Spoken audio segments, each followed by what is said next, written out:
જય સ્વામિનારાયણ. સહજાનંદ વિદ્યાલયના video lecture શિક્ષણમાં આપ સર્વ વિદ્યાર્થી મિત્રોનું હાર્દિક સ્વાગત છે. ધોરણ 12 રસાયણ વિજ્ઞાન પ્રકરણ 8 ડી અને એફ વિભાગના તત્વો. સ્વાધ્યાયનો પ્રશ્ન 8.36. નીચે દર્શાવેલા આયનોમાં 3D ઇલેક્ટ્રોનની સંખ્યા લખો.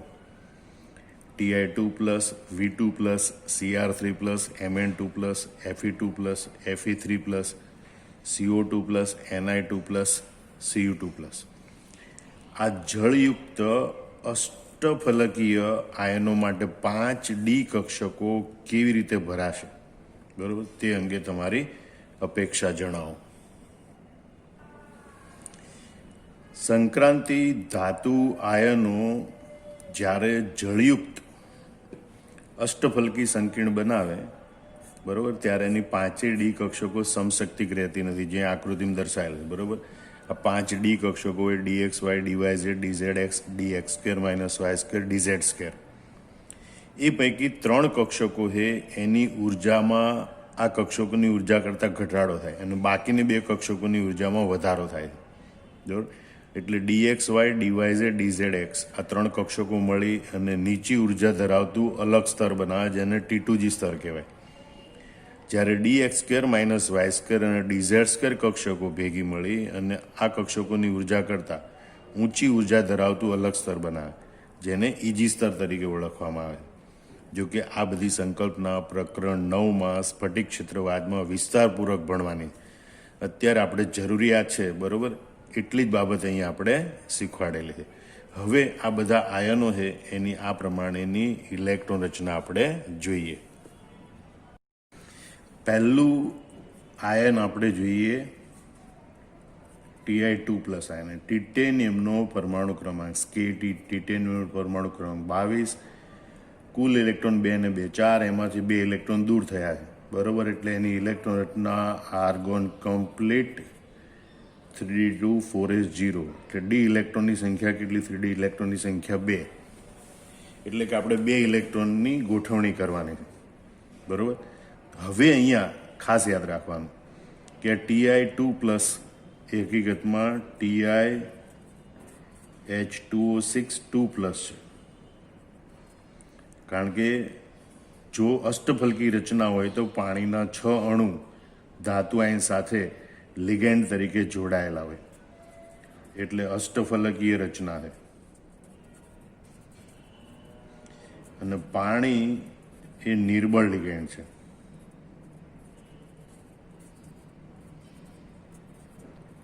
એટલે હમણાં આપણે જે કીધું કે ભાઈ ડી કક્ષકોનું વિભાજન થાય T2G સ્તર અને EG સ્તરમાં, તો નિર્બળ લિગેન્ડ હોવાથી આ 2 કક્ષકો વચ્ચે ઉર્જાનો તફાવત બહુ ઝાઝો જોવા મળતો નથી, બરાબર. એટલે આ બંને સ્તરો એકબીજાની નજીક હોય, એટલે 3 અહીંયા જે ઇલેક્ટ્રોન છે એની ગોઠવણી સૌથી પહેલાં ઓછી ઉર્જા ધરાવતી કક્ષકમાં, સમાન ઉર્જા ધરાવતી કક્ષકમાં ક્રમશઃ 1-1 ગોઠવાય. એટલે ઇલેક્ટ્રોનની ગોઠવણી આ પ્રમાણે થશે. માટે એની ઇલેક્ટ્રોન રચના આપણે આવી રીતે T2G 2 EG0 આ પ્રકારે એની ઇલેક્ટ્રોન રચના થશે. હવે આપણે બીજું આયન જોઈએ. બીજું આયન છે V2+, બરોબર. વેનેડિયમનો પરમાણુ ક્રમાંક KT, વેનેડિયમનો પરમાણુ ક્રમાંક 23. અહીંયા અનુકૂળતા છે 3 ને 2 5 ઇલેક્ટ્રોન, 5માંથી 2 જાય તો 3. એટલે આર્ગોન કમ્પ્લીટ 3d3 પ્રકારની ઇલેક્ટ્રોન રચના હોય. ડી કક્ષકમાં કેટલા ઇલેક્ટ્રોન હોય? 3 ઇલેક્ટ્રોન. અહીંયા પણ શક્તિ સ્તરનું વિભાજન થયેલું હોય T2G અને EGમાં. 3 ઇલેક્ટ્રોન એ ક્રમશઃ પહેલાં T2G કક્ષકમાં 1-1 ગોઠવાય, બરોબર. એટલે અહીંયા અયુગ્મિત ઇલેક્ટ્રોનની સંખ્યા કેટલી છે? 3. એની ઇલેક્ટ્રોન રચના લખાય T2G 3 EG1, બરોબર. ત્રીજું આયન લઈએ આપણે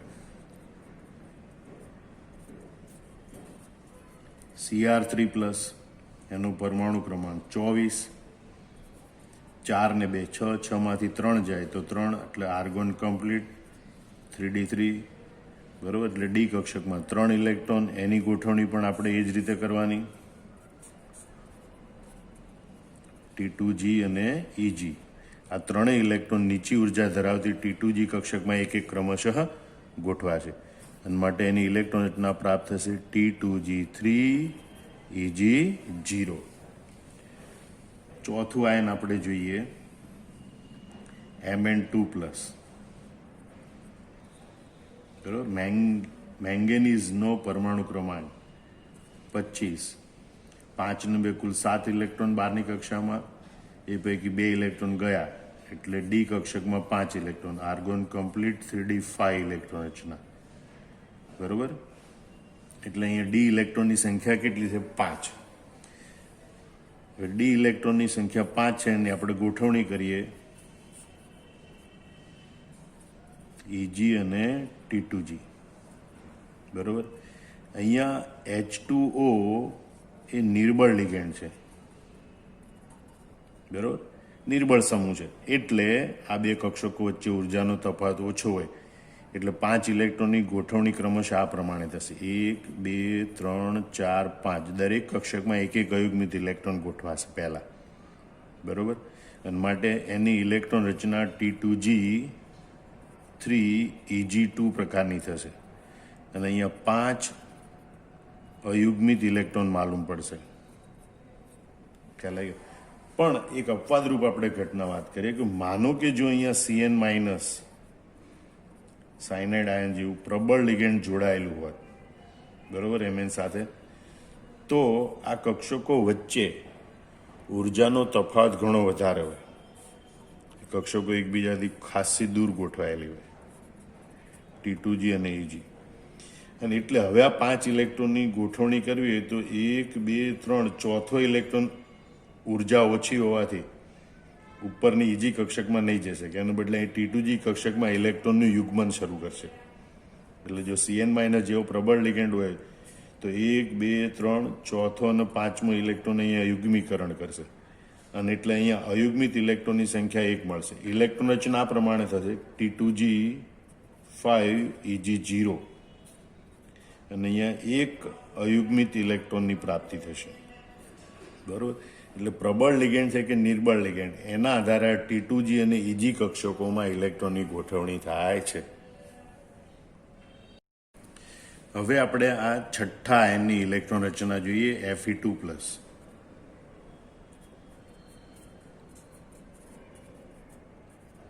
હવે Feનો પરમાણુ ક્રમાંક 26.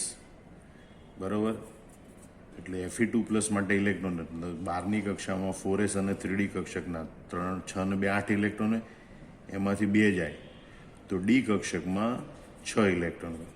એટલે 3D ઇલેક્ટ્રોનની સંખ્યા કેટલી? 6. એનો મતલબ કે આપણે 6 ઇલેક્ટ્રોનની ગોઠવણી કરવાની છે.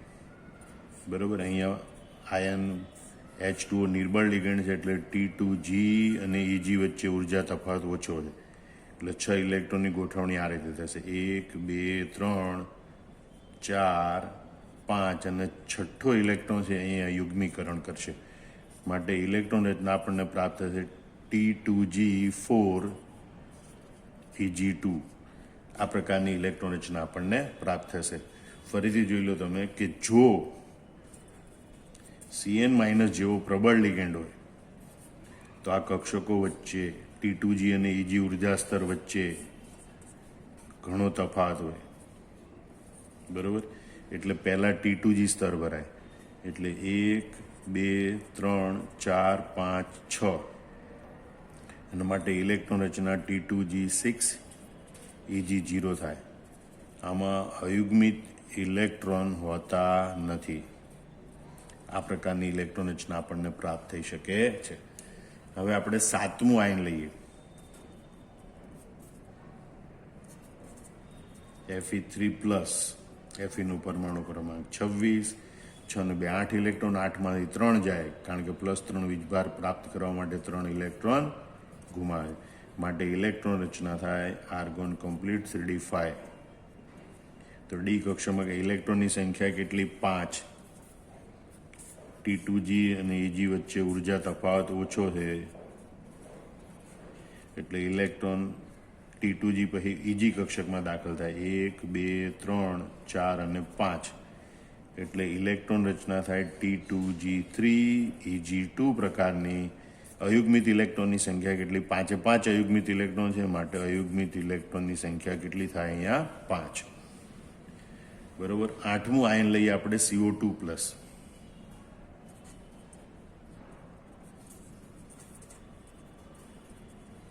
એનો પરમાણુ ક્રમાંક 27, 7 ને 2 9 ઇલેક્ટ્રોન, 9માંથી 2 જાય તો 7. Argon complete 3D7. ડી કક્ષકમાં ઇલેક્ટ્રોન કેટલા? 7. પાણી જળયુક્ત આયન છે, પાણી નિર્બળ લિગેન્ડ છે, માટે T2G અને Eg વચ્ચે ઉર્જા તફાવત ઓછો, એટલે 7 ઇલેક્ટ્રોનની ગોઠવણી 1 2 3 4 5 6 અને 7. બરોબર. એટલે ઇલેક્ટ્રોન રચના થશે T2G5 Eg2. બરોબર. અને અયુગ્મિત ઇલેક્ટ્રોનની સંખ્યા 1 2 અને 3. તો અહીંયા 3 અયુગ્મિત ઇલેક્ટ્રોન હોય છે. બરોબર. પછી આપણે Ni2+ લઈએ.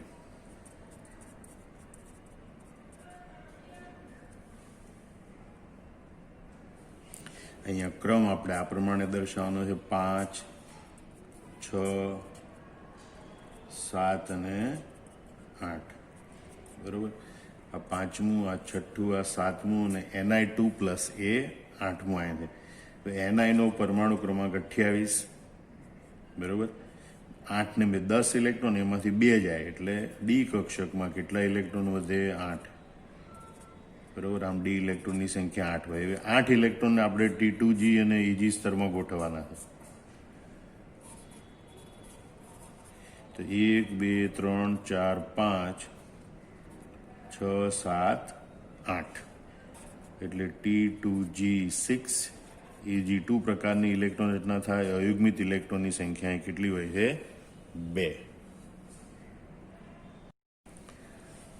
9મું આયન આપણે લઈએ Cu2+. કોપરનો પરમાણુ ક્રમાંક 29. 9 ને 2 11 ઇલેક્ટ્રોન, એમાંથી અહીંયા 2 ઇલેક્ટ્રોન ધન વીજભાર પ્રાપ્ત કરવા માટે દૂર કરે.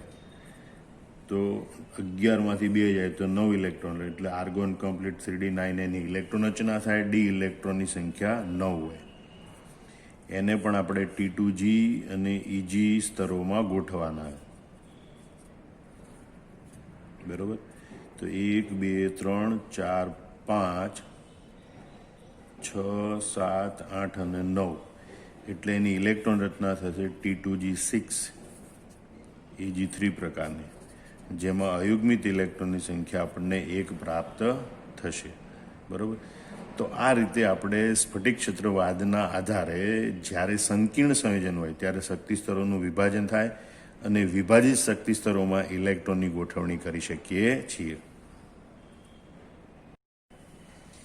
સ્વાધ્યાય પ્રશ્ન 8.37. પ્રથમ સંક્રાંતિ શ્રેણીના તત્વો ભારે સંક્રાંતિ તત્વો કરતાં ઘણા જુદા ગુણધર્મો ધરાવે છે. આ વિધાનની આલોચના કરો. બરાબર. તો આપણે મુખ્યત્વે સામાન્ય ગુણધર્મો કયો? પરમાણુ ત્રિજ્યા, ઓક્સિડેશન અવસ્થા, ગલન બિંદુ, ઉત્કલન બિંદુ, આયનીકરણ એન્થાલ્પી અને પરમાણુકરણ એન્થાલ્પી. 5 ગુણધર્મોની ચર્ચા કરવાની હોય. એ આ તત્વોના સામાન્ય ગુણધર્મો. તો પહેલા પરમાણુ ત્રિજ્યાની વાત કરીએ તો પ્રથમ સંક્રાંતિ શ્રેણીના તત્વો કરતાં ભારે સંક્રાંતિ તત્વો, બરાબર, એટલે કે દ્વિતીય અને તૃતીય સંક્રાંતિ શ્રેણીના તત્વો હોય એની પરમાણુ ત્રિજ્યા વધારે હોય. જો કે દ્વિતીય અને તૃતીય એટલે કે 4D અને 5D શ્રેણીના તત્વોની પરમાણુ ત્રિજ્યા લગભગ સરખી હોય છે લેન્થેનાઇટ સંકોચનને કારણે. બરાબર. બીજો મુદ્દો જો, પ્રથમ સંક્રાંતિ શ્રેણીના તત્વો મુખ્યત્વે તેમની +2 અને +3 ઓક્સિડેશન અવસ્થા ધરાવતા સ્થાયી સંકીર્ણ બનાવે. બરાબર. જ્યારે ભારે સંક્રાંતિ તત્વો છે એ ઉચ્ચ ઓક્સિડેશન અવસ્થા ધરાવતા સંકીર્ણ સંયોજનો બનાવે છે. બરાબર. ખાસ ઓક્સિડેશન અવસ્થામાં તફાવત કયો કે ભાઈ પ્રથમ સંક્રાંતિ શ્રેણીના તત્વો એ +2 અને +3 ઓક્સિડેશન અવસ્થા ધરાવતા સંકીર્ણ બનાવે, જ્યારે ભારે સંક્રાંતિ તત્વો ઉચ્ચ ઓક્સિડેશન અવસ્થા ધરાવતા સંકીર્ણ બનાવે. ત્રીજો મુદ્દો, પ્રથમ સંક્રાંતિ શ્રેણીના તત્વો કરતાં અનુવર્તી ભારે સંક્રાંતિ તત્વોના ગલન બિંદુ અને ઉત્કલન બિંદુ ઊંચા હોય. બરાબર. કારણ કે તેમાં ધાત્વિક બંધ ક્રમશઃ પ્રબળ થતો જાય. એક જ શ્રેણીના તત્વો લઈએ, માનો કે સમૂહ 6ના તત્વો તો ક્રોમિયમ કરતાં મોલિબ્ડેનમ, બરાબર, ક્રોમિયમ કરતાં મોલિબ્ડેનમ અને મોલિબ્ડેનમ કરતાં ટંગસ્ટન એનું ગલન બિંદુ ઊંચું હોય છે. આમ પ્રથમ સંક્રાંતિ શ્રેણીના તત્વો કરતાં અનુવર્તી ભારે સંક્રાંતિ તત્વોના ગલન બિંદુ ઉત્કલન બિંદુ ઊંચા હોય છે, કારણ કે તેમાં ધાત્વિક બંધ પ્રબળ હોય છે.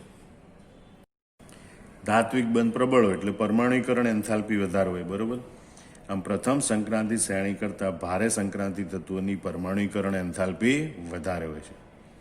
અને છેલ્લું આયનીકરણ એન્થાલ્પીની વાત કરીએ તો 3D અને 4D શ્રેણી કરતાં 5D શ્રેણીના તત્વોની આયનીકરણ એન્થાલ્પી વધારે હોય છે, બરાબર. કારણ કે 5D શ્રેણીમાં અંદરની બાજુ 4F કક્ષક આવેલી, 4F કક્ષકની શિલ્ડિંગ અસર નબળી, એટલે કેન્દ્રનું બહારની કક્ષાના ઇલેક્ટ્રોન પ્રત્યેનું આકર્ષણ વધે, બરાબર. અને તેથી 3D અને 4D શ્રેણીના તત્વો કરતાં 5D શ્રેણીના તત્વોની આયનીકરણ એન્થાલ્પી વધારે હોય છે. સ્વાધ્યાયનો પ્રશ્ન 8.38. નીચે દર્શાવેલ સંકીર્ણ સ્પીસીઝો માટેના ચુંબકી ચાકમાત્રાના મૂલ્યો પરથી શું નિષ્કર્ષ નીકળી શકે છે? K4 MnCN6 એના માટે ચુંબકી ચાકમાત્રા 2.2 BM છે. FeH2O62+ એના માટે ચુંબકી ચાકમાત્રા 5.3 BM છે. K2 MnCl4 એના માટે ચુંબકી ચાકમાત્રા 5.9 BM છે. તો સૌથી પહેલા આપણે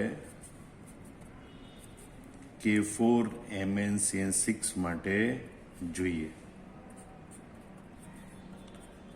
K4 MnCN6 આ સંકીર્ણ સંયોજનમાં Mnની ઓક્સિડેશન અવસ્થા +2 છે, બરાબર. અહીંયા Mn એનો પરમાણુ ક્રમાંક 25 છે, બરાબર. માટે Mn અને Mn2+ ની ઇલેક્ટ્રોન રચના અનુક્રમે આર્ગોન કમ્પ્લીટ 3d5 4s2 અને આર્ગોન કમ્પ્લીટ 3d5 થશે, બરાબર. જે આપણે અહીં આ રીતે દર્શાવી શકીએ. 25 Mn argon complete 3d5 4s અને અહીંયા 4p.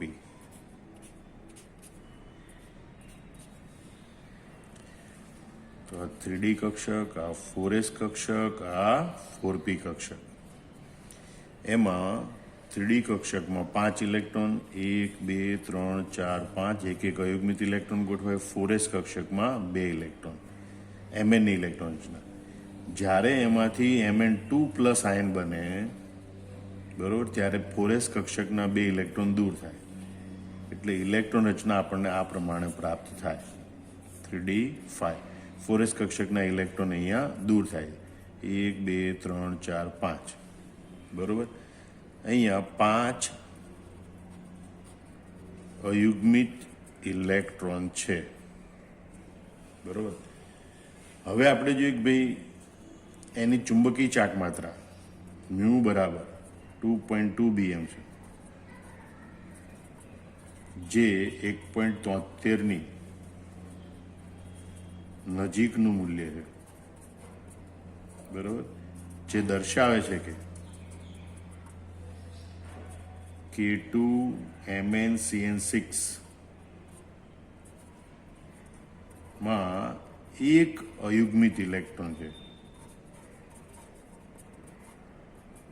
તમે સમજો, બરાબર. અહીંયા આપણે જોઈએ તો કેટલા અયુગ્મિત ઇલેક્ટ્રોન છે?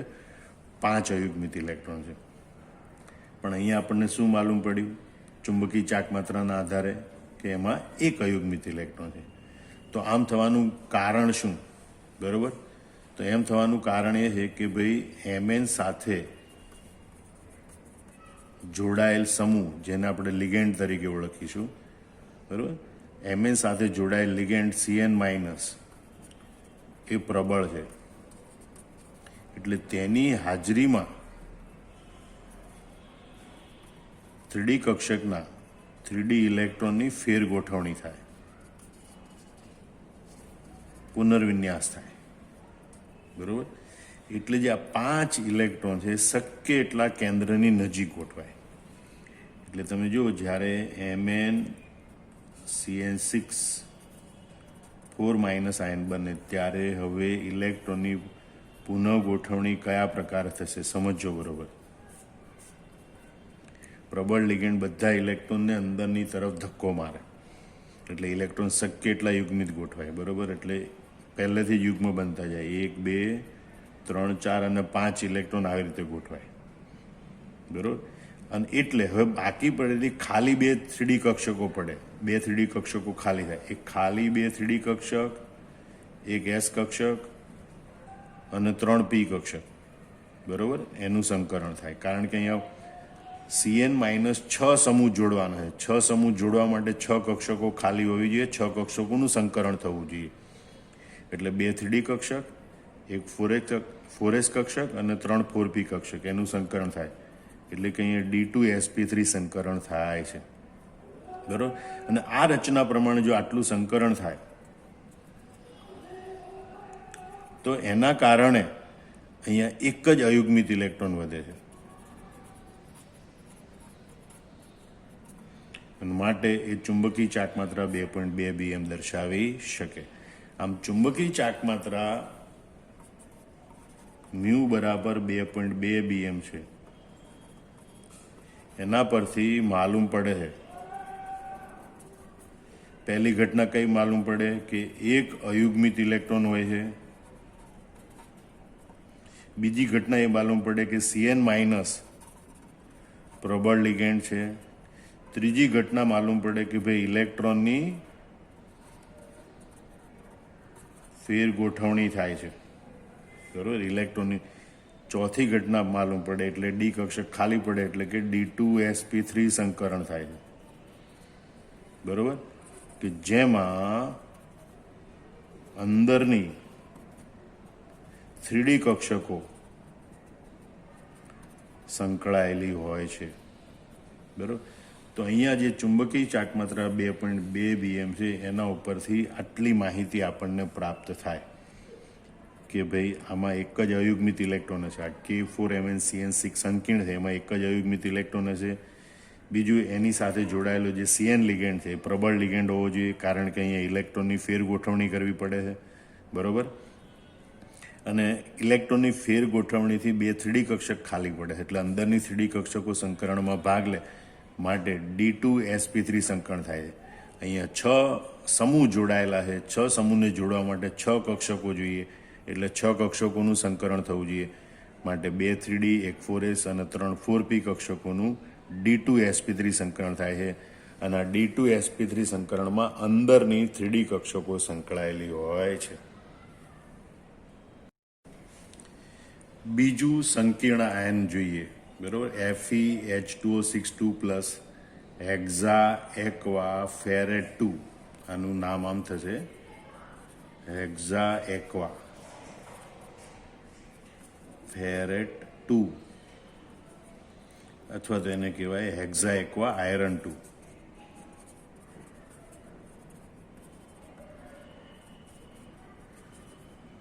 આયન આ પ્રકારનું આ આયન છે, હેક્ઝા એક્વા આયરન 2 આયન. હવે એ આયનમાં Fe નો ઓક્સિડેશન આંક FeH2O6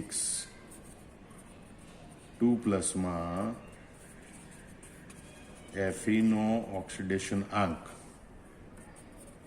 +2 છે, બરોબર. તેથી Fe અને Fe2+ ની ઇલેક્ટ્રોન રચના અનુક્રમે આર્ગોન કમ્પ્લીટ 3d6 4s2, બરોબર. કારણ કે એનો પરમાણુ ક્રમાંક 26 છે એટલે ડી કક્ષકમાં 6 ઇલેક્ટ્રોન, એસ કક્ષકમાં 2 electron, argon complete 3d6 4s2 અને Fe2+ માં 4s કક્ષકના 2 ઇલેક્ટ્રોન જાય એટલે આર્ગોન કમ્પ્લીટ 3d6 હોય, જેને આપણે આ રીતે દર્શાવી શકીએ. Feની ઇલેક્ટ્રોન રચના: આર્ગોન કમ્પ્લીટ, આ 3d કક્ષક, આ 4s કક્ષક, આ 4p કક્ષક. 3d 4s 4p, બરોબર. એમાં 3d કક્ષકના 6 ઇલેક્ટ્રોન, 1 2 3 4 5 અને આ 6 ઇલેક્ટ્રોન. 4s કક્ષકના આ 2 ઇલેક્ટ્રોન, બરોબર. તો Feની ઇલેક્ટ્રોન રચના આ પ્રમાણે. હવે Fe2 plus ion, argon complete, 2 4s કક્ષકના ઇલેક્ટ્રોન દૂર થાય, માત્ર 3d કક્ષકના ઇલેક્ટ્રોન બાકી રહે, બરોબર. 1 2 3 4 5 અને 3d કક્ષકના 6 ઇલેક્ટ્રોન. તો અહીંયા અયુગ્મિત ઇલેક્ટ્રોનની સંખ્યા કેટલી છે? 4, બરોબર. હવે આપણે આ ચુંબકી ચાકમાત્રને ધ્યાનમાં લઈએ કે ભાઈ FeH2O6 2+ માટે ચુંબકી ચાકમાત્ર મ્યુ બરાબર 5.3 BM છે, બરોબર, જે 4.90 BMની વધુ નજીકનું મૂલ્ય છે. અને માટે તેમાં અયુગ્મિત ઇલેક્ટ્રોનની સંખ્યા n બરાબર 4 હોય, કારણ કે n બરાબર 4 હોય ત્યારે મ્યુ બરાબર આપણને 4.90 BM મળે, આપણે જે ગણતરીઓ કરી એ પ્રમાણે, બરોબર. n બરાબર 1 હોય તો 1.73, n બરાબર 2 હોય તો 2.83ની નજીક હોય, બરોબર. એવી રીતે તો n બરાબર 4 હોય તો 4.90 હોય, આ મૂલ્ય 4.90ની નજીકનું મૂલ્ય, જે દર્શાવે છે કે FeH2O6 2+માં અયુગ્મિત ઇલેક્ટ્રોનની સંખ્યા 4 હોય. અહીંયા પણ અયુગ્મિત ઇલેક્ટ્રોનની સંખ્યા 4 છે, બરોબર. માટે અહીંયા ઇલેક્ટ્રોનની ફેર ગોઠવણી થતી નથી, બરોબર. એટલે એમ દર્શાવે કે H2O પાણી એ નિર્બળ લિગેન્ડ છે, બરોબર. તો અહીંયા હવે 6 H2O સમૂહ જોડવા માટે 6 કક્ષકોનું સંકરણ થવું જોઈએ. તો એ કઈ 6 કક્ષકોનું સંકરણ થાય એ હવે આપણે જોઈએ. એટલે જ્યારે FeH2O6 2+ આયન બને, બરોબર, ત્યારે આ 3d કક્ષકો તો હોય જ, ઉપરાંત 4s 4p અને 4d કક્ષકો કે જે બહારની બાજુ આવેલી છે, બરોબર. એ કક્ષકો હવે સંકરણમાં ભાગ લે છે. 3d 4s 4p અને 4d. અહીંયા તમે જો 1 2 3 4 5 અને 6 ઇલેક્ટ્રોન ગોઠવા, અહીંયા ઇલેક્ટ્રોનની ફેર ગોઠવણી થતી નથી, ઇલેક્ટ્રોનની ફેર ગોઠવણી થતી નથી, બરોબર. એનો મતલબ કે 6 કક્ષકો જોઈએ તો કઈ કક્ષકોનું સંકરણ થાય? એક 4s, 3 4p અને 2 4d, બરોબર. આટલી કક્ષકોનું સંકરણ થાય અને એને કહેવાય sp3d2 સંકરણ. અને sp3d2 ડી પાછળ લખ્યા, એનો મતલબ કે બહારની 4d કક્ષકો છે એ સંકરણમાં ભાગ લે છે, બરોબર. એમ આ સમગ્ર ચર્ચાને અંતે આપણે એમ કહીએ કે જો મ્યુ બરાબર 5.3 BM છે તો એની પરથી આપણે આટલી બાબત તારવી શકીએ કે ભાઈ અયુગ્મિત ઇલેક્ટ્રોનની સંખ્યા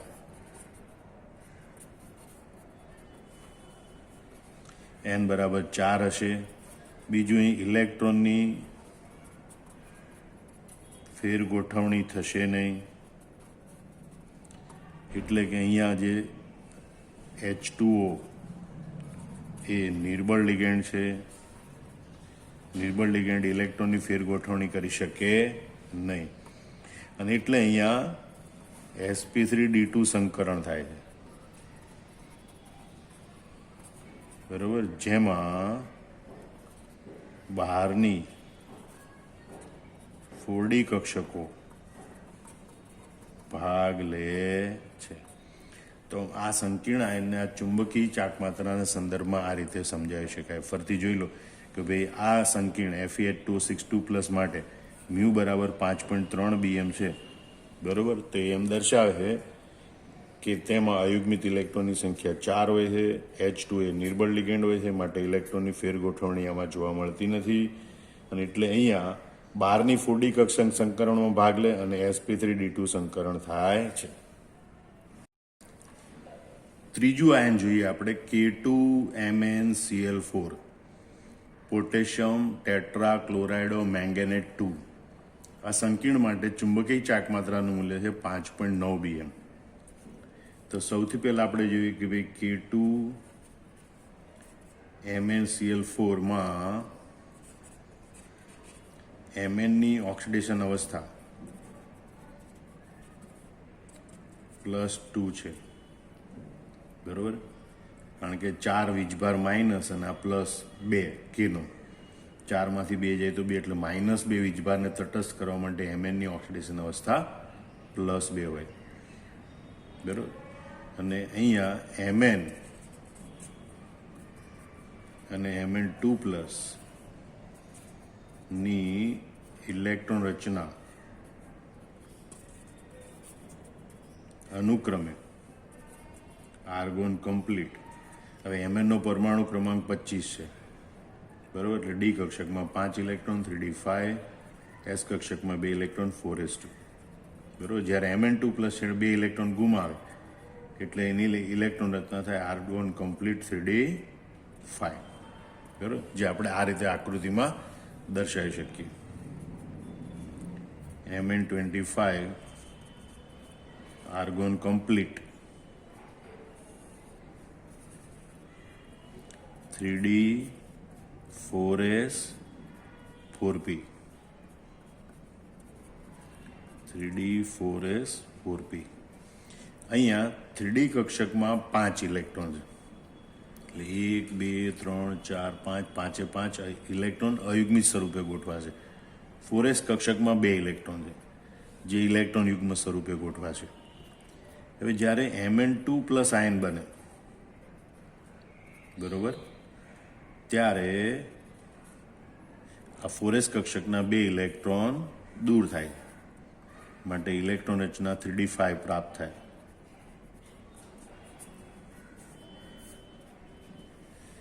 હવે તમે જુઓ અહીંયા ચુંબકીય ચાકમાત્રાના સંદર્ભમાં વિચારે કે અહીંયા મ્યુ બરાબર 5.9 BM છે, બરોબર, જે 5.92ની નજીકનું મૂલ્ય છે, બરોબર. માટે આ K2MnCl4 માં 5 અયુગ્મિત ઇલેક્ટ્રોન હોવા જોઈએ, બરોબર. તો અહીંયા Mn2+ માં 5 અયુગ્મિત ઇલેક્ટ્રોન છે,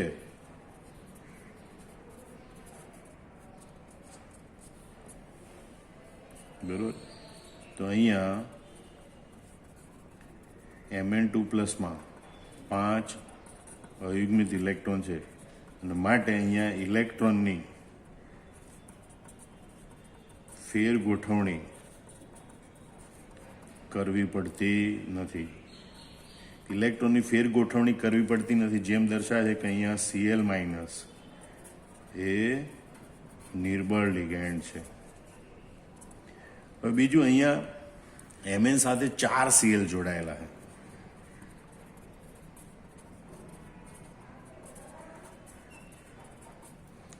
અને માટે 4 કક્ષકોનું સંકરણ થવું જોઈએ.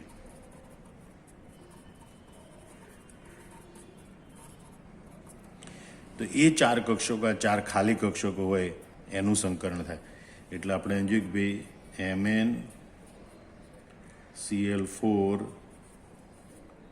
2- બરાબર, MnCl4 2- આયન હોય એમાં સંકરણ કયા પ્રકારે થશે? તો એક 4s કક્ષક અને 3 4p કક્ષક, એમ 4 કક્ષકોનું sp3 સંકરણ થશે. અહીંયા ડી કક્ષકો છે એમાં ઇલેક્ટ્રોનની ફેર ગોઠવણી થતી નથી, એટલે ડી કક્ષકો સંકરણમાં ભાગ લેશે નહીં. કારણ કે સંકીર્ણ સંયોજનમાં ખાલી કક્ષકો હોય એનું સંકરણ થાય. તો અહીંયા 1 4s અને 3 4p કક્ષકોનું sp3 સંકરણ થાય. હવે તમે આમ જો એટલે કે આ મ્યુ બરાબર 5.9 BM છે, બરોબર. તો એ શું દર્શાવે છે? પહેલું અયુગ્મિત ઇલેક્ટ્રોનની સંખ્યા બરાબર 5 છે. બીજું અહીંયા Cl માઇનસ એ નિર્બળ લિગેન્ડ છે. ત્રીજું ઇલેક્ટ્રોનની ફેર ગોઠવણી થતી નથી. અને ચોથું અહીંયા sp3 સંકરણ થાય છે, જેમાં 1 4s અને 3 4p કક્ષકો ભાગ લે છે. તો આમ ચુંબકી ચાકમાત્રાના આધારે સંકરણ છે એનો આકાર, અને માટે આનો ભૌમિતિક આકાર સમચતુષ્ફલકી હોય, બરાબર. અયુગ્મિત ઇલેક્ટ્રોનની સંખ્યા, પ્રબળ લિગેન્ડ છે કે નિર્બળ લિગેન્ડ, ઇલેક્ટ્રોનની ફેર ગોઠવણી થાય કે નહીં એ, અને સંકરણનો પ્રકાર, આ બધું ચુંબકી ચાકમાત્રાના આધારે નક્કી કરી શકાય. પણ આ પ્રશ્ન છે સંપૂર્ણ પ્રકરણ 9નો પ્રશ્ન છે, બરાબર. એમાં સંકીર્ણ સંયોજનો વિશે વિગતવાર માહિતી આપેલી છે. આ તો પ્રકરણ 8ના સ્વાધ્યાયમાં હતો, એટલે આપણે રીતે અહીંયા દર્શાવેલો છે. જય સ્વામિનારાયણ.